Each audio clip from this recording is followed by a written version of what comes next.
हाँ जी दोस्तों, कैसे हो आप लोग। आई होप आपकी प्रिपरेशन बहुत अच्छी चल रही है। मैं आपको रिवाइज कराऊंगा फॉरेंसिक अकाउंटिंग। इधर आओ।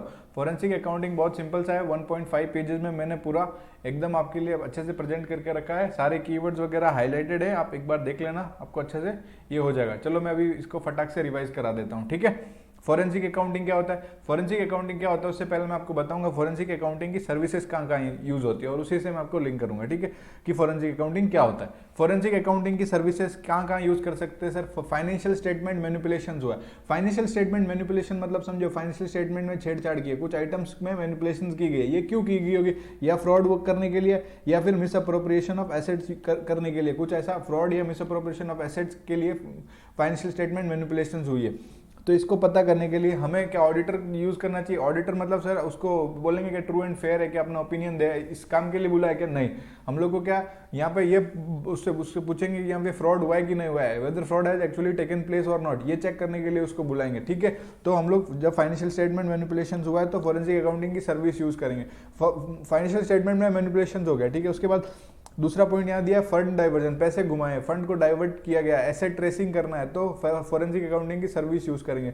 Anti money laundering, sir money laundering हुई है, मनी लॉन्ड्रिंग मतलब इंजेक्ट हुए हैं illegal money in our financial system, but anti money laundering वो लॉज रूल्स एंड रेगुलेशंस का कंपाइलेशन है जिससे ये पैसा रोका जाए, ठीक है, पैसा फाइनेंशियल सिस्टम में आने से रोका जाए, इलीगल वाला। तो हम लोग फॉरेंसिक अकाउंटिंग की सर्विसेज उस काम में भी यूज करेंगे, ठीक है दोस्तों। लाइसेंस का पैसा, फीस, टैक्स इवेजन हुआ है तो इसको भी चेक करने के लिए फॉरेंसिक अकाउंटिंग की सर्विसेज हमें चाहिए। रिलेटेड पार्टी ट्रांजैक्शन हुए कंपनी में, उसका वैल्यूएशन करना है तो फॉरेंसिक अकाउंटिंग सर्विसेज की यूज करेंगे। Related party transaction specifically inter किए जाते हैं कि आप एक्सेस पेमेंट करो या फिर कंपनी का पैसा बाहर निकाल लो, ठीक है, हाई पेमेंट करके, तो वो भी चोरी या फ्रॉड के इंटेंशन से किया जाता है, इसलिए इसको भी पकड़ने के लिए फॉरेंसिक अकाउंटिंग की सर्विसेज चाहिए। लॉस कितना हुआ, वो आपको डैमेज कितना हुआ उसका एस्टिमेट या वैल्यूएशन करना है तो आप फॉरेंसिक अकाउंटिंग की सर्विसेज यूज करोगे। Last point and very simple point, suspicious transaction मतलब संदिग्ध ट्रांजैक्शन अंडर आईबीसी। आईबीसी मतलब इंसॉल्वेंसी एंड बैंक्रप्सी कोड, उसके अंदर कुछ सस्पिशियस ट्रांजैक्शन दिए, मतलब ये ट्रांजैक्शन सस्पिशियस माने जाते हैं।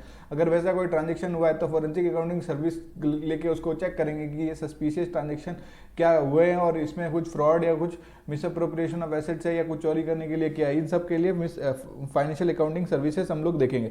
सर ये तो हम लोग ने समझ लिया कि फाइनेंशियल अकाउंटिंग सर्विसेज कहाँ कहाँ यूज होती है। तो इसको कैसे याद रखेंगे, financial statement manipulation. Financial statement manipulation किया क्यों, क्योंकि उसको फंड डाइवर्ट करना था और फंड डाइवर्ट करके उसने मनी लॉन्ड्रिंग कर ली, ठीक है। और ये पैसा कहाँ से आया था सर, एक तो लाइसेंस फीस, टैक्स इवेजन का था, licence fees, dues, tax evasion, या फिर किसका था सर, रिलेटेड पार्टी ट्रांजैक्शन से जो पैसा बाहर निकाला है। ये दोनों ट्रांजैक्शन करने के लिए इन्होंने फाइनेंशियल स्टेटमेंट मैनिपुलेशन की, फंड डाइवर्ट कर दिया, फंड डाइवर्ट करके मनी लॉन्ड्रिंग की, और ये पैसा किस चीज़ का है, ये दोनों का पैसा है, ठीक है। उसके बाद में हम कंपनी क्या करेगी, वैल्यूएशन करेगी, कितना लॉस हुआ, कितना डैमेज हुआ, और ये सारे के सारे ट्रांजैक्शन क्या है सर, सस्पिशियस ट्रांजैक्शन है अंडर आईबीसी, ऐसे याद रखना, ठीक है। अब आओ ऊपर डेफिनेशन पे, फॉरेंसिक अकाउंटिंग की डेफिनेशन पढ़ते। ये कहता है अकाउंटिंग मेथड लगाओ, अकाउंटिंग मेथड लगाओ, एप्लीकेशन ऑफ अकाउंटिंग मेथड किस लिए, to track and collect, track और कलेक्ट करना है फॉरेंसिक एविडेंस, किस लिए, इन्वेस्टिगेशंस करने के लिए, ठीक है सर, और उसको कोर्ट में ले जाने के लिए, प्रोसिक्यूट फॉर क्रिमिनल एक्ट्स, ठीक है। ये हो गया आपकी forensic accounting, very simple definition. अब बताओ रेड फ्लैग्स, रेड फ्लैग्स मतलब क्या है, वार्निंग्स है, इंडिकेटर्स है या वार्निंग है, किस चीज के, खतरे का, ऑफ एनी इम्पेंडिंग डेंजर या फिर इनअप्रोप्रिएट बिहेवियर। रेड फ्लैग्स मतलब फ्रॉड है क्या, नहीं, not necessarily indicate the existence of fraud, but इसमें हमें सतर्क हो जाना है बस, इसलिए रेड फ्लैग्स आते हैं। तो रेड फ्लैग्स कहाँ कहाँ मिल सकते हैं sir, financial performance red flags हो सकते हैं, अकाउंटिंग सिस्टम रेड फ्लैग्स हो सकते हैं, और ऑपरेशनल रेड फ्लैग्स हो सकते हैं, वेरी सिंपल। अब सुनो, फोरेंसिक अकाउंटिंग और अदर ऑडिट में सर डिफरेंस बताओ। सर ऐसे कैसे लिखेंगे तब मार्क्स मिलेंगे, अदरवाइज नहीं मिलेंगे, तो हमें इसको ऐसे का ऐसे ही याद रखना है। और कैसे याद रखना है वो मेरी बात सुनो, बहुत सिंपल है। ऑडिट और फॉरेंसिक अकाउंटिंग में डिफरेंस करता है, वो समझाने से पहले मैं मेमोरी टेक्निक आप अपने कॉपी में लिख लो। पहले लिख लो ओटीपी, ओटीपी आएगा तो हम वेरीफाई कर लेंगे क्या, stock, realisable value, provision, liability, और अगर ओटीपी से हम लोग वेरीफाई कर लेंगे बैलेंस शीट आइटम, ये सारे बैलेंस शीट आइटम, ऐसे याद रखना। ओटीपी से हम लोग वेरीफाई कर लेंगे balance sheet item, but of balance sheet item verify नहीं कर सकते। ऑफ बैलेंस शीट आइटम का एग्जांपल लाइक कॉन्ट्रैक्ट, अगर ओटीपी आया तो वेरीफाई कर लिया balance sheet item, of balance sheet item verify नहीं कर पाए, इसलिए एडवर्स फाइंडिंग का हम लोग एडवर्स फाइंडिंग कर देंगे, ठीक है, एडवर्स फाइंडिंग कर देंगे। अब आओ ओटीपी से ओ क्या है, टी क्या है, पी क्या है, और अंदर अच्छे से समझते हैं कि क्या क्या डिफरेंस है। सुनो, ओटीपी, ओ से ऑब्जेक्टिव, ऑडिट का ऑब्जेक्टिव क्या है, अरे एक्सप्रेस करो ना ओपिनियन की फाइनेंशियल स्टेटमेंट आर ट्रू और फेयर प्रेजेंटेशन के हिसाब से बनेगी नहीं बने, वेरी सिंपल। इसमें true and fair reasonable assurance की बात नहीं होती, इसमें कहता है फ्रॉड हुआ है तो बता, फ्रॉड नहीं हुआ तो बता, whether fraud has actually taken place in books, बात है तो ये बातें तो बता। टेक्निक क्या यूज करेंगे, अरे यार ऑडिट करते समय हम लोग कंप्लायंस बेस्ड चेकिंग करते हैं, सब्सटेंसिव प्रोसीजर्स लगाते हैं और सैंपल बेस्ड चेकिंग होती है, बट इसमें नहीं, इसमें इन डेप्थ चेकिंग होती है। क्या होती है इसमें, इन डेप्थ चेकिंग होती है। पीरियड नॉर्मली अकाउंटिंग पीरियड होता है, ठीक है, 1 साल का ऑडिट होता है, लेकिन फॉरेंसिक अकाउंटिंग अगर हो रही है तो कोई ऐसी लिमिटेशन नहीं होती, 10-10 साल का भी डेटा चेक किया जा सकता है, वेरी सिंपल। अगला पॉइंट है verification of stock, estimation of realisable value of asset या फिर प्रोविजन। तो ऐसे ऑडिट में हम लोग अगर for example verification of stock ही है तो हम लोग रिलाई कर सकते हैं मैनेजमेंट के रिप्रेजेंटेशन या मैनेजमेंट के सर्टिफिकेट्स पर, बट फॉरेंसिक में तो कभी भी हम किसी चीज़ पे रियलाइज नहीं करेंगे, हम वहाँ पे एकदम इंडिपेंडेंट वेरीफाई करेंगे क्या, सस्पेक्टेड, जो सस्पेक्टेड है या जो सेलेक्टेड आइटम है जहाँ उनको लगता है मिस अप्रोप्रिएशन सस्पेक्ट है, उनको ऐसा लगता है, शक है यहाँ मिस अप्रोप्रिएशन हुआ है, तो उसमें वो लोग इंडिपेंडेंट और वेरिफिकेशन करेंगे किसका, जो सस्पेक्टेड आइटम्स है उनका। और बैलेंस शीट आइटम्स का मैंने आपको बताया, example contract, for example upon audit करते हैं कॉन्ट्रैक्ट लेंगे, उसके हिसाब से जो रेट्स डिसाइड हुए उस हिसाब से पेमेंट हो रहा है, जो सिक्योरिटी डिपॉजिट हुई है उस हिसाब से, और अर्थमेटिकल एक्यूरेसी देख लेंगे और कंप्लायंस देख लेंगे, जो कॉन्ट्रैक्ट में लिखा है उससे कंप्लायंस और उसकी अर्थमेटिकल एक्यूरेसी देख लेंगे। बट फॉरेंसिक में ऐसा नहीं चलेगा, फॉरेंसिक में क्या होगा सर, रेगुलेशन के हिसाब से है कि नहीं है, और प्रोप्राइटी मतलब एक्सपेक्टेड स्टैंडर्ड, अगर नॉर्मल सोसाइटी में क्या हो रहा है, मतलब जो एक ऑर्डिनरी प्रूडेंस का बंदा है, ये खुद ट्रांजेक्शन करता, खुद ये एग्रीमेंट एंटर करता, तो वो क्या करता, तो सारे मतलब वो किस मकसद से किया गया, तो रेगुलेटरी एंड प्रोप्राइटी मतलब दोनों चेक किया जाएगा, ठीक है सर, सारे ट्रांजेक्शन का। एडवर्स फाइंडिंग में यहाँ पे लिख दो निगेटिव या फिर क्वालिफाइड ओपिनियन दे देता है, ये मिस हो गया, प्लीज नोट डाउन कर लेना। एडवर्स फाइंडिंग में निगेटिव ओपिनियन या क्वालिफाइड ओपिनियन दे देगा, एक्सप्रेस कर देगा विथ और विदाउट क्वांटिफिकेशन, मतलब क्वांटिफाई भी कर सकता है, बिना क्वांटिफाई भी कह सकता है कि निगेटिव ओपिनियन, अगर क्वांटिफाई नहीं हो रहा तो भी वो एडवर्स ओपिनियन दे सकता है कि हाँ सर दे सकता है। और इसमें क्या, इसमें लीगल डिटर्मिनेशन होता है फ्रॉड इम्पैक्ट का, और कोर्ट में जाता है तो legal determination of fraud impact, very simple. और से ऑब्जेक्टिव, टी से टेक्निक, ऑब्जेक्टिव हम लोग ने पढ़ लिया कि ट्रू एंड फेयर, और इसका फ्रॉड हुआ है कि नहीं हुआ, टी से टेक्निक सैंपल बेस्ड, और इसमें क्या है इन डेप्थ पीरियड हम लोग ने अकाउंटिंग, इसमें कोई पीरियड का लिमिटेशन नहीं है, verification of stock, estimation of realisable value और अदर प्रोविजन लाइबिलिटी, इस पे मैनेजमेंट पे रिलाई कर सकते हैं, मैनेजमेंट के सर्टिफिकेट, मैनेजमेंट के रिप्रेजेंटेशन पे, इस पे कोई रिलाई वाला कोई कंसेप्ट ही नहीं है, इंडिपेंडेंट जाके वेरीफाई करेंगे। ऑफ बैलेंस शीट आइटम है, इसमें तो अर्थमेटिकल एक्यूरेसी और प्रोसीजरल चेक करेंगे, कंप्लायंस हुआ है कि नहीं हुआ, कंप्लायंस प्रोसीजर, और बट इसमें रेगुलेटरी और प्रोप्राइटरी, रेगुलेटरी एंड प्रोप्राइटरी दोनों चेक करेंगे, very simple. Adverse of balance sheet item हो गया, एडवर्स फाइंडिंग हुआ तो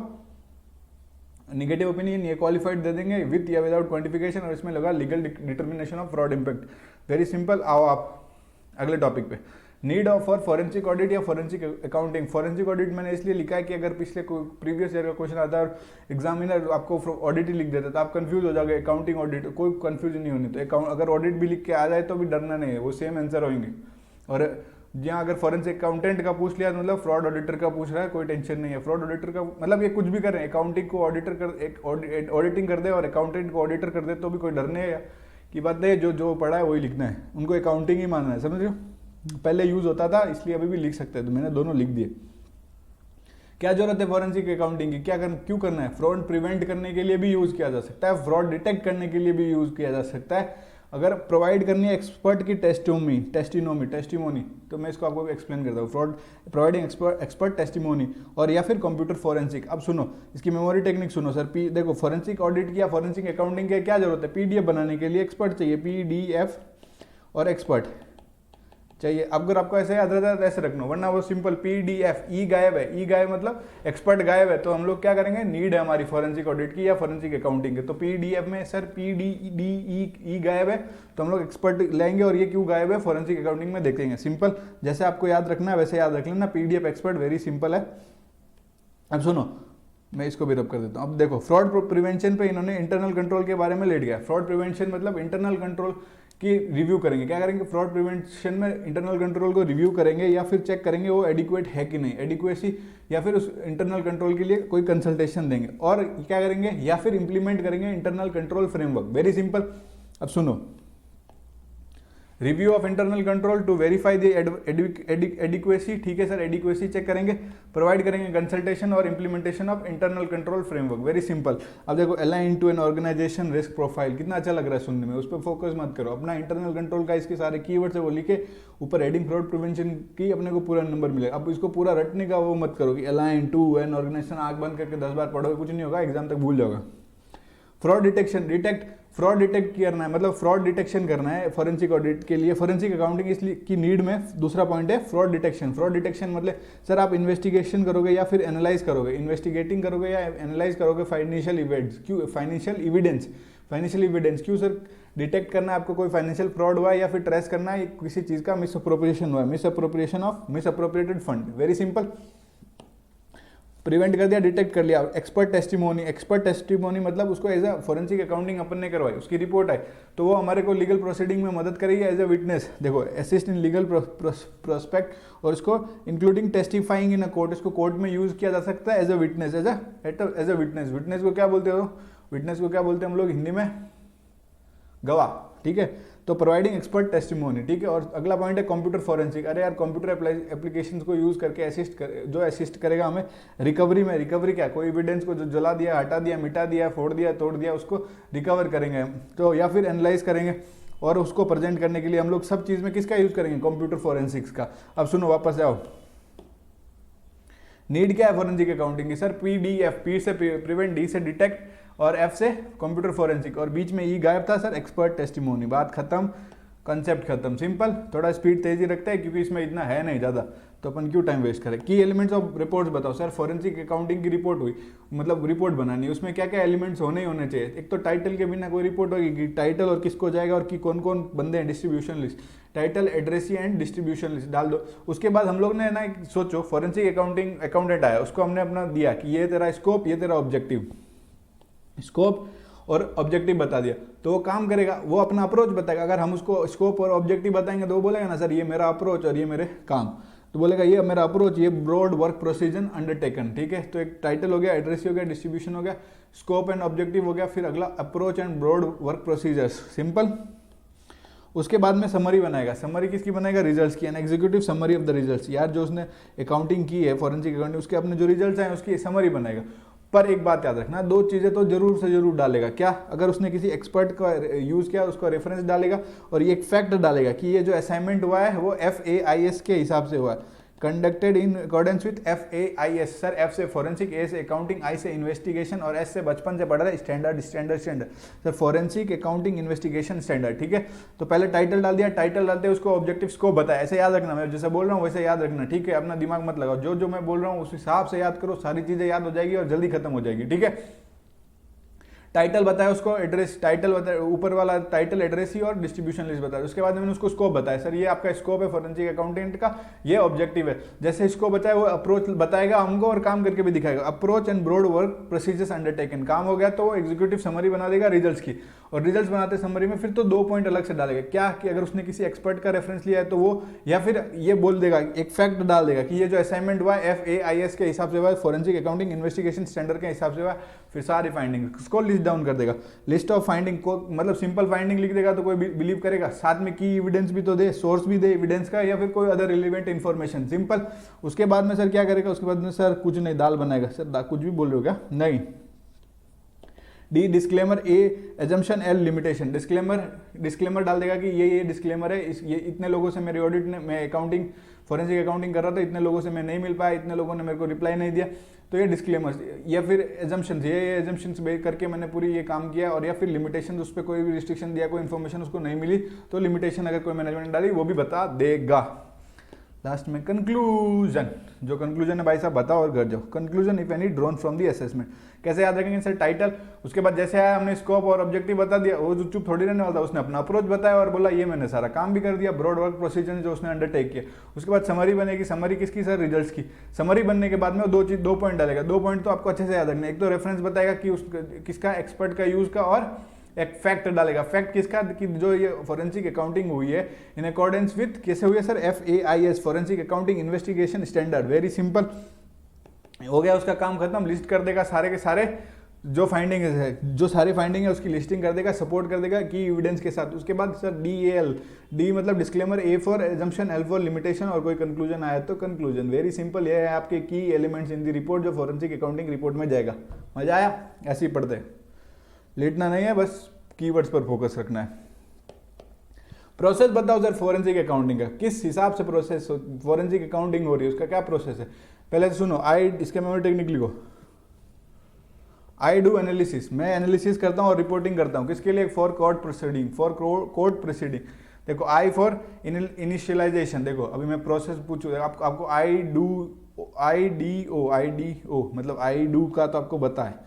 फिर मैंने आपको बोला एनालिसिस करता हूँ, रिपोर्टिंग करता हूँ कोर्ट प्रोसीडिंग्स के लिए। Very simple, analysis, perform the analysis, reporting और कोर्ट प्रोसीडिंग सेम है।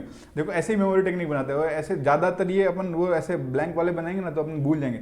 और अब देखो इसका भी सुनो, आपसे अगर कोई पूछेगा प्रोसेस बताओ फॉरेंसिक ऑडिट का, तो मतलब शुरू तो कर, इनिशिएट तो कर। इनिशिएट करते ही बोलेंगे ऐसे क्या इनिशिएट किया, प्लान बना है तो पहले इनिशिएट कर, डेवलप प्लान कर, फिर एविडेंस ऑब्टेन करेंगे। तो आई से इनिशियलाइजेशन, डी से डेवलप अ प्लान, ओ से ऑब्टेन एविडेंस। सुनो इनिशियलाइजेशन में क्या करेंगे, देखो पूरा प्रोसेस है forensic accounting. I for initialisation, initialisation में क्या करेगा, पहले सारे डाउट खत्म, क्लेरिफाई हो and remove all the doubt, सारे डाउट खत्म करो, क्या रियल मोटिव है तुम्हारा ये फॉरेंसिक अकाउंटिंग करने का वो पता करो। Clear and remove all the doubt as to the real motive, ठीक है। उसके बाद में कॉन्फ्लिक्ट चेक कर लें, कॉन्फ्लिक्ट चेक करना है कि कोई उसमें जिन मतलब अगर अकाउंटिंग करने जा रहा है, फॉरेंसिक अकाउंटिंग करने जा रहा है और उसको वहीं पे कॉन्फ्लिक्ट ऑफ इंटरेस्ट मिल रहा है कि वो खुद ही जो अकाउंटेंट है वो खुद ही अगर उसका वहाँ पे कोई रिलेशन है या फिर कोई इंडिपेंडेंस रिक्वायरमेंट फुलफिल नहीं हो रही, कन्फ्लिक्ट अराइज हो रही है, तो किसी भी केस में कन्फ्लिक्ट चेक कर लो, should be carried out as soon as parties are establish. सारे पार्टीज स्टेब्लिश होते ही सारी की सारी कन्फ्लिक्ट चेक आप करोगे। उसके बाद डेवलप अ प्लान बनाओ, बिना प्लान के क्या करोगे, प्लान किस बेसिस पे बनाएंगे, अभी मीटिंग की ना, अभी क्या अकाउंटिंग करनी है, तुझको क्यों बुलाया, वो मीटिंग की होगी ना। Plan should be taken in account with the knowledge gained by the meeting, बात खत्म, मीटिंग हुई, नॉलेज गेन हुआ, उसके बाद प्लान बना लो। सर रिलेवेंट एविडेंस, सबूत क्यों ढूंढना है सर, सबूत इसलिए ढूंढना है क्योंकि आपको अपराधी को पकड़ना है। अपराधी मतलब गुनहगार, गुनहगार मतलब फ्रॉडस्टर, जिसने फ्रॉड किया उसको आपको पकड़ना है, आइडेंटिफाई दी फ्रॉडस्टर। उसके बाद देखना है इसने क्या मैकेनिज्म लगा, फॉर एग्जांपल घर से चोरी हुई तो कौन किसने चोरी की, क्या मैकेनिज्म से आपका ताला तोड़ा और कि कितना अमाउंट का फाइनेंशियल लॉस हुआ है। इधर आओ, फोकस। ऑब्टेन रिलेवेंट एविडेंस में आपको एविडेंस ऐसे ढूंढने जो सफिशिएंटली प्रूव कर दे क्या, आइडेंटिटी ऑफ फ्रॉडस्टर, मैकेनिज्म, किस मैकेनिज्म से ताला तोड़ा, या फिर अमाउंट कितना आपको फाइनेंशियल लॉस हुआ है। उसके बाद देखो, in order to get detail evidence investigation must understand the specific type of the fraud, कैसा स्पेसिफिक टाइप ऑफ फ्रॉड हुआ है। फ्रॉड मतलब सर इसमें क्या फ्रॉड हुआ है, मिस अप्रोप्रिएशन ऑफ एसेट का फ्रॉड हुआ है या फिर मतलब फंड डाइवर्जन हुआ है, मनी लॉन्ड्रिंग का केस है, उस हिसाब से उसको आपको पूरा समझना पड़ेगा कि स्पेसिफिक टाइप ऑफ फ्रॉड कौन सा है, वो समझेगा। उसके बाद में सफिशिएंट एविडेंस कलेक्ट करेगा और वो एविडेंस ऐसे होना चाहिए जो प्रूव कर सके identity of fraudster, mechanism use किस मैकेनिज्म से और कितना अमाउंट गया। सिंपल। फोर्थ पॉइंट, इसको धीरे से पढ़ेंगे क्योंकि इसका सेपरेट क्वेश्चन आता है। परफॉर्म द एनालिसिस, एनालिसिस करेगा फॉरेंसिक अकाउंटेंट, ये क्या करेगा, एनालिसिस करेगा। एनालिसिस क्या करेगा सर, सुनो, और एनालिसिस में पूरा ये प्रोसेस दिया, एनालिसिस कैसे करेगा। देखो कोई चीज़ की एनालिसिस मतलब फॉरेंसिक अकाउंटिंग की अगर वो एनालिसिस कर रहा है तो एक बात है कि वो कितना लॉस हुआ, कितना डैमेज हुआ है ना, वही कैलकुलेट करने के लिए वो कर रहा है। तो ऐसे याद रखो, कैलकुलेटिंग द इकोनॉमिक डैमेज, पैसे में कितना घाटा हुआ है, कैलकुलेटिंग द इकोनॉमिक डैमेज, वो करने गया। आप हो अकाउंटेंट, खुद सोचो आप कैसे पता करोगे। सारे ट्रांजेक्शन्स को समराइज करना भाई, सारे ट्रांजेक्शन को समराइज किया मैंने सर, एक पॉइंट हो गया। उसके बाद परफॉर्म रिग्रेशन या सेंसिटिविटी एनालिसिस। सेंसिटिविटी एनालिसिस क्या, रिस्क एनालिसिस, या तो वो रिग्रेशन या सेंसिटिविटी एनालिसिस करेगा, सिंपल। उसके बाद में सबकी पीवी निकालेगा, उसने सारा समराइज कर लिया ट्रांजेक्शन, सेंसिटिविटी एनालिसिस करके उसने सारे अमाउंट निकाल लिए, फिर उसका पीवी ले आएगा। पीवी निकालने के बाद में उसका इकोनॉमिक डैमेज आ गया। फिर सुनो सर, एनालिसिस में क्या करेगा, कैलकुलेट करेगा economic damage. Economic damage calculate करने के लिए सारे ट्रांजेक्शन समराइज करेगा, समराइज ट्रांजेक्शंस पे परफॉर्म करेगा रिग्रेशन या सेंसिटिविटी एनालिसिस, जिसको रिस्क एनालिसिस बोलते हैं। उसके बाद में सबका पीवी निकाला, पीवी निकाल के बता दिया आपका टोटल इकोनॉमिक डैमेज इतना। अब इकोनॉमिक डैमेज को प्रेजेंट तो करो, या तो फिर चार्ट से या फिर ग्राफिक से एक्सप्लेन कर दो ये जो एनालिसिस उसने किया, या फिर कोई भी कंप्यूटराइज एप्लीकेशन जैसे स्प्रेडशीट या डेटाबेस के, या फिर कोई भी कंप्यूटर मॉडल्स, देखो यहाँ पे लिखा है स्प्रेडशीट यूज करो, डेटाबेस या कोई कंप्यूटर मॉडल यूज करके प्रेजेंट कर दो कि आपने कैसे ये चार्ट इकोनॉमिक डैमेज निकाला है। तो आप मतलब आप उसको प्रेजेंट करो, ये दोनों पॉइंट प्रेजेंटेशन के। उसके बाद में आपकी performing A tracing of asset, एक पॉइंट फ्री है, 7 पॉइंट है, जो 6 तो आप कभी भूल ही नहीं सकते, ट्राई करना भूलने का।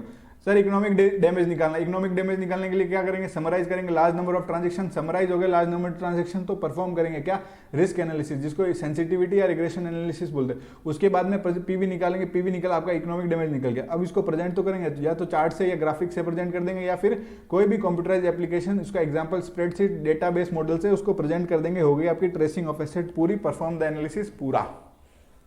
अच्छे से याद रखना, आएगा तो 4 नंबर देके जाएगा ये। सर रिपोर्ट, रिपोर्ट क्या है सर, फाइनल काम क्या है, report final step of the audit लिखा ना, या फ्रॉड ऑडिट की मैं जगह फ्रॉड अकाउंटिंग लिख लेना, आपके बुक में भी अकाउंटिंग लिखा है, मैंने वो पुराना वाला कॉपी किया था यहाँ पे, तो आप फ्रॉड अकाउंटिंग कर लेना प्लीज। हाँ, तो इसमें क्या करेगा, ऑडिटर है तो उसकी जगह अकाउंटेंट कर देना।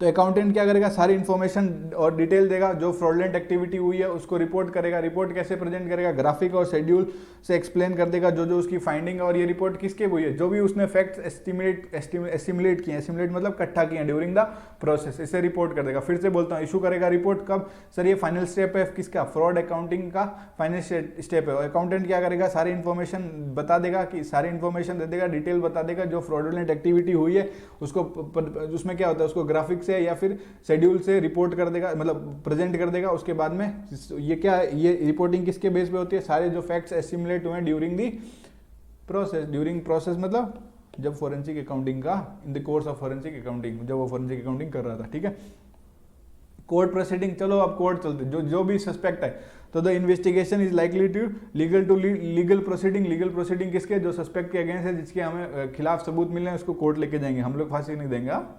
ये हो गया आपका फोरेंसिक अकाउंटिंग। इसको वापस एक बार आपको बता देता हूं, बस इसमें भूलना ही मत, परफॉर्म द एनालिसिस। आ गया तो 4 नंबर छोड़ना नहीं, नीड कभी भूलना नहीं, की एलिमेंट्स याद करा दिए, डिफरेंस याद करा दी, अकाउंटिंग सर्विसेज का ये पॉइंट, भूलने वाला कुछ नहीं है इसमें, सब इजी है। फिर से बता देता हूँ, आई डू मतलब क्या, आई डू क्या, एनालिसिस और रिपोर्टिंग किसके लिए, कोर्ट प्रोसीडिंग से। आई से इनिशियलाइजेशन, डी से डेवलप अ प्लान, और ओ से ऑब्टेन रिलेवेंट एविडेंस, फिर एनालिसिस करेगा, उसके बाद रिपोर्ट करेगा किसके लिए, for court proceedings. Simple sir, last topic होगा, 22 मिनट भी हो गए, आ जाओ। Forensic accounting and investigation report, forensic accounting and investigation report में मैंने एक रिपोर्ट बना रखी है इधर, इस रिपोर्ट को आप भी बनाओगे अपने कॉपी में और आपको याद रहेगा। ठीक है, इधर आओ। फॉरेंसिक अकाउंटिंग और इन्वेस्टिगेशन स्टैंडर्ड 510 FAIS 510 किस पे डील करता है, ये रेस्पॉन्सिबिलिटी है प्रोफेशनल की, एक रिटर्न रिपोर्ट दे। हाँ रेस्पॉन्सिबिलिटी है, पैसा दे रहे हैं तो FAIS ने कहा आपकी रिटर्न रिपोर्ट देना आपकी जिम्मेदारी है। जिम्मेदारी मतलब रेस्पॉन्सिबिलिटी किसको देंगे, स्टेक होल्डर्स को देंगे, बात खत्म। और इसमें क्या क्या इंक्लूड होता है एक बार सुनो। सर सिंस वन इंगेजमेंट में include multiple assignment, multiple reports have be issued for one engagement. ठीक है, हाँ अच्छी बात है, मल्टीपल इंगेजमेंट हो सकते हैं, मल्टीपल असाइनमेंट हो सकते हैं, तो ठीक है ना, करो बस। अब आपकी forensic accounting and investigation report जब क्वेश्चन पूछे तो आप ये लिखोगे, और बस आपसे पूछ दिया कि कंटेंट ऑफ रिपोर्ट बताओ, तो आप सारे ये पॉइंट लिखोगे जो हमने ऊपर पढ़े हैं, की एलिमेंट्स, और यहाँ पे स्लैश करके लिख लो। और क्वेश्चन भी आता है कि कंटेंट ऑफ रिपोर्ट बताओ, तो मेरे भाइयों ये कंटेंट ऑफ रिपोर्ट में लिख देना। ठीक है दोस्तों, अब आ जाओ लास्ट टॉपिक खत्म करते हैं। आओ, रिटर्न रिपोर्ट होनी चाहिए। अब मैंने एक ड्राफ्ट रिपोर्ट बनाई, क्या बनाई मैंने, मैं अब इधर आप अपने कॉपी में ये सेम टू सेम लिखना। पहले क्या बनाई, ड्राफ्ट रिपोर्ट बनाई, फिर मैंने उसमें ड्राफ्ट रिपोर्ट मतलब ये जो रिपोर्ट बनेगी ड्राफ्ट रिपोर्ट बनेगी, और ड्राफ्ट रिपोर्ट डिस्कस होती है, तो discussion of draft report point number 4 complete. ये रिपोर्ट बनाई सर मैंने लिखा है ना, तो रिटर्न रिपोर्ट बनाई, पहला पॉइंट रिटर्न रिपोर्ट कंप्लीट, ऐसे याद रखेंगे। 2 मतलब किसको ये जाएगी, तो मतलब हमने इसमें स्पेसिफाई किया है रिपोर्ट के एड्रेसी कौन कौन है। यहाँ पे 2 देखो रिपोर्ट बनती है, ऊपर हेडिंग डालते हैं ड्राफ्ट रिपोर्ट बना रहे हैं, ड्राफ्ट रिपोर्ट मतलब discussion of draft report report आपका एक पॉइंट खत्म, रिपोर्ट है सारी रिटर्न रिपोर्ट दूसरा पॉइंट खत्म। 2 में मतलब रिपोर्ट एड्रेस ही करेंगे, तो 2 में रिपोर्ट एड्रेस एंड डिस्ट्रीब्यूशन हो गया। सुनो अब अंदर में फॉर्मेट क्या है, कंटेंट क्या है, एजम्पशन क्या है, लिमिटेशन, ये बताते हैं। फॉर्मेट और कंटेंट हम लोग ने पढ़ लिया, सारा कंटेंट ही पढ़ लिया, तो फॉर्मेट और कंटेंट उसमें खत्म हो गया। कोई एजम्पशन है, कोई लिमिटेशन यूज की गई, तो एक पॉइंट अलग से याद रखना। नीचे जैसे ही काम खत्म, आप अपना डेट और टाइम लिख दोगे, मतलब रिपोर्टिंग टाइमलीनेस। इधर आओ, रिपोर्टिंग टाइमलीनेस ऐसा बनाना अपने कॉपी में। ड्राफ्ट रिपोर्ट 2 में एड्रेसी, मतलब एड्रेसी वाला पॉइंट, फिर सारा फॉर्मेट और कंटेंट इसमें डालेंगे, तो फॉर्मेट और कंटेंट, कोई एजम्पशन लिमिटेशन यूज किए तो वो बता देंगे, और नीचे डेट और टाइम मतलब रिपोर्टिंग टाइमलीनेस, और ये रिटर्न रिपोर्ट है तो रिटर्न रिपोर्ट। ऐसा याद करना, मजा आएगा। ऐसा है ना, पिक्चराइज करो, फ्लो बनाओ, तब याद होता है। ऐसे मेरे को मैसेज करने सर याद नहीं रहता, रिटर्न नहीं रहता, उससे कुछ नहीं होता। देखो याद करना ही पड़ेगा, और बस एक ही बात याद रखो कि सारे याद करने के चक्कर में मत भागो। कीवर्ड्स पर आपका फोकस रहेगा, पॉइंट्स पर आपका फोकस रहेगा, आपको मार्क्स एकदम स्मूथली मिलेंगे। और क्वेश्चन प्रैक्टिस कर लो, जैसे अभी ये लेक्चर, अभी जो रिवीजन ने अपना देखा, उसके बाद सारे क्वेश्चन लगा लेना, बात खत्म। और इस अटेम्प्ट के लिए मैं आपको एक बात बता देता हूँ, स्टडी मटेरियल के क्वेश्चन बहुत ही ज़्यादा इंपॉर्टेंट है, ठीक है, कुछ मत छोड़ना। सारे स्टडी मटेरियल क्वेश्चन तो आपके मस्ट है। आपके देखो पास्ट ईयर और RTP ये सब समझ में आता है, और आएंगे भी, ऐसा नहीं है, एक आधे 2 3 4 क्वेश्चन तो उनमें से भी आते हैं, बट स्टडी मटेरियल को मत छोड़ना, स्टडी मटेरियल के क्वेश्चंस को मत छोड़ना। डायरेक्ट क्वेश्चंस होते हैं यार, चांसेस तो पेपर तो स्टडी मटेरियल से बनना है ना अपना, तो डायरेक्ट क्वेश्चन स्टडी मटेरियल से उठेंगे, तो वो अगर आप पे उस पर भी होल्ड रहेगा तो आपके अच्छा मार्क्स मिलेंगे। पहले स्टडी मटेरियल के क्वेश्चंस पे फोकस रखना, सिंपल सी बात है। इस अटेम्प्ट के लिए मेरे को बहुत इंपॉर्टेंट लगता है। रिटर्न रिपोर्ट कैसी होनी चाहिए सर, रिटर्न होनी चाहिए, और आपके असाइनमेंट का जो रिजल्ट है वो एक्यूरेटली कन्वे कर दे। Result of the assignments conveys clearly and accurately, very simple. जो फाइंडिंग रिपोर्ट हुए हैं वो सारे एविडेंस गैदर्ड के बेसिस पे होंगे, shall be based on the evidence gathered, और सारे प्रिसाइज और अनएम्बिगियस होना चाहिए, मतलब क्लियर होना चाहिए, प्रिसाइज होना चाहिए, ज़्यादा कहानी नहीं लिखना, प्रिसाइज और अनएम्बिगियस मतलब क्लियर होना चाहिए। रिपोर्ट एड्रेस ही मतलब किसको एड्रेस की गई है, प्राइमरी स्टेक होल्डर्स को ही की जाती है, और shared with other stakeholders, दूसरे स्टेक होल्डर्स के साथ शेयर कर सकते हैं अगर रिक्वायर्ड है तो, और परमिसेबल है तो, सिंपल। फॉर्मेट और कंटेंट, कोई फिक्स फॉर्मेट कोई फिक्स कंटेंट नहीं है, जो की एलिमेंट्स है वो हमने पढ़ लिया। नो फिक्स फॉर्मेट और कंटेंट, की एलिमेंट्स ऊपर हमने पढ़ लिया, पूरी लिस्ट डाल देना। डिस्कशन ऑफ ड्राफ्ट रिपोर्ट, देखो मैंडेटरी, अगर कोई मैंडेट है कि ये आप एंगेजमेंट कर रहे हो, डिस्कशन होना है, किससे डिस्कशन होना है, ये देखो इधर पढ़ते हैं, डिस्कशन ऑफ द फाइंडिंग, जो फाइंडिंग आपको मिली वो डिस्कस होनी चाहिए, किससे, with subject party prior to the finalisation. Final करने से पहले आप ड्राफ्ट रिपोर्ट बनाओ और पार्टी से डिस्कस करो जो फाइंडिंग मिले। ये प्रिंसिपल ऑफ नेचुरल जस्टिस भी यही कहता है। प्रिंसिपल ऑफ नेचुरल जस्टिस क्या कहता है, जो भी ऑब्जर्वेशन आई है तो उस पार्टी से एक बार डिस्कस तो करो भाई, क्या पता उसका व्यू पॉइंट अलग हो। देखो क्या होता है, कुछ कैसे में हम तो रिपोर्ट बना के उनको दे देते हैं डायरेक्ट, उस जो उनके स्टेक होल्डर्स होते हैं, जो प्राइमरी स्टेक होल्डर्स है, वो अपना आगे उसको डिस्कस करते हैं, ऑब्जर्वेशन कमेंट्स मंगाते हैं, और उनका इंटरनल प्रोसेस होता है, वो उस डिसिप्लिनरी कमेटी या फिर कोई सो कोज नोटिस देते हैं, वो अपना इंटरनल मामला है उनका। पर कुछ केसेस में हम लोग ही ड्राफ्ट रिपोर्ट बनाते हैं और उनसे ही रेस्पॉन्स लेते हैं, जो भी फाइंडिंग्स आई उसके अगेंस्ट रिस्पॉन्स लेते हैं, ठीक है। तो अगर हम अकाउंटेंट है, हम जाके वो डायरेक्ट रिस्पॉन्स ले सकते हैं, बट कुछ केसेस में क्या होता है कि प्राइमरी स्टेक होल्डर्स ही डायरेक्ट रिस्पॉन्स लेते हैं उनसे, जो उनका इंटरनल प्रोसेस बनाया होता है या फिर डिसिप्लिनरी कमेटी बनाई होती है, ये जाके डिस्कस करेंगे ड्राफ्ट रिपोर्ट। मैंने ज़्यादा समझा दिया, इतना भी जरूरत नहीं है, सिंपल। डिस्कस होगी ड्राफ्ट रिपोर्ट, मैंडेटरी होता है, डिस्कशन कर लो, अगर मैंडेटरी है तो डिस्कशन कर लो। नेचुरल जस्टिस के हिसाब से जो पार्टीज के लिए अगेंस्ट ऑब्जर्वेशन आई है उनको भी मौका देना चाहिए, उनको भी रिस्पॉन्ड करने का मौका देना चाहिए।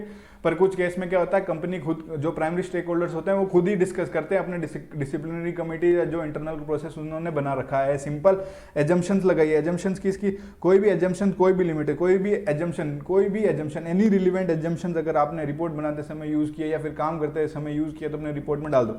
कोई भी इनकाउंटर लिमिटेशन, आपको किसी चीज से रोका गया, किसी से मिलने नहीं दिया, कोई मेथोडोलॉजी में भी आपको परेशानी है, मतलब रिस्ट्रिक्ट दी मेथोडोलॉजी कि ये वाला मेथड लगा के मत करो सर, आप बाकी कुछ भी कर लो, ठीक है, ये वाला प्रोसेस मतलब ये वाले प्रोसीजर्स नहीं चलेंगे यहाँ पे, ऐसे कोई भी रिस्ट्रिक्शन चाहिए, कोई लिमिटेशन चाहिए तो आप प्लीज रिपोर्ट में डालें। ऐसी लिमिटेशन जो आपको रिस्ट्रिक्ट करती है एक्सेस, किसी से मिलने नहीं दिया जा रहा आपसे, किसी आपसे रिक्वायर्ड आप देखो पीपल इन्फॉर्मेशन, आपको किसी इन्फॉर्मेशन से रोका जा रहा है, ठीक है, कोई आपके रिकॉर्ड नहीं दिया जा रहा है, कुछ ऐसी आप पे रिस्ट्रिक्शंस लगाइए, तो वो रिस्ट्रिक्शंस किस चीज से रिलेटेड, रिस्ट्रिक्टेड एक्सेस, ये मतलब एक्सेस टू रिक्वायर्ड इन्फॉर्मेशन और रिक्वायर्ड रिकॉर्ड्स। एक सेकेंड, स्पीड में थोड़ा ज्यादा हो गया।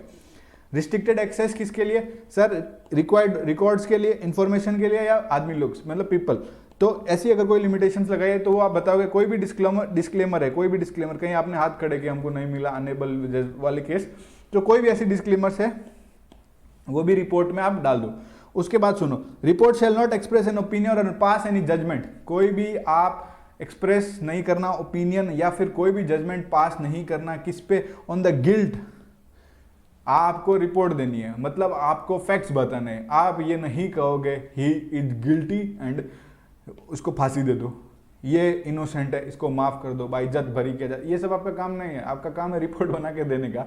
आपने को क्या, अपने को जो फैक्ट्स है ना उस पर रिपोर्ट करना है। आप ये ओपिनियन मत देना सर इसको जेल में, इसको तो जेल होएगी सर, इसने तो गुनाह किया है, तो ये सब आप मत करना। Reporting timelines, reasonable time frame में आपको रिपोर्ट्स इशू करनी है। इंटरिम पीरियड्स भी, अगर इंटरिम पीरियड में अगर आपको रिपोर्ट मांगते हैं वो भी आप रिपोर्ट कर सकते हो, पर कॉम्प्रोमाइज मत करना अपना प्रोसेस ऑफ इन्वेस्टिगेशन। और ये सारी इंटरिम रिपोर्ट्स भी स्टैंडर्ड की गाइडलाइंस या स्टैंडर्ड्स में जो कहा गया उसके सब्जेक्ट है, मतलब उसके हिसाब से होगी। Very simple. अब सुनो, रिपोर्टिंग टाइमलाइंस हो गई, एजम्पशंस और लिमिटेशंस पे बात हो गई, ड्राफ्ट रिपोर्ट डिस्कस करेंगे। फॉर्मेट क्या होगा, कोई फॉर्मेट, कोई फिक्स फॉर्मेट नहीं है सर। रिपोर्ट किसको एड्रेस होगी और रिटर्न रिपोर्ट होनी चाहिए। Very simple, very easy chapter. फटाक से इसको रिवाइज करो और खत्म कर लेना। थैंक यू सो मच दोस्तों।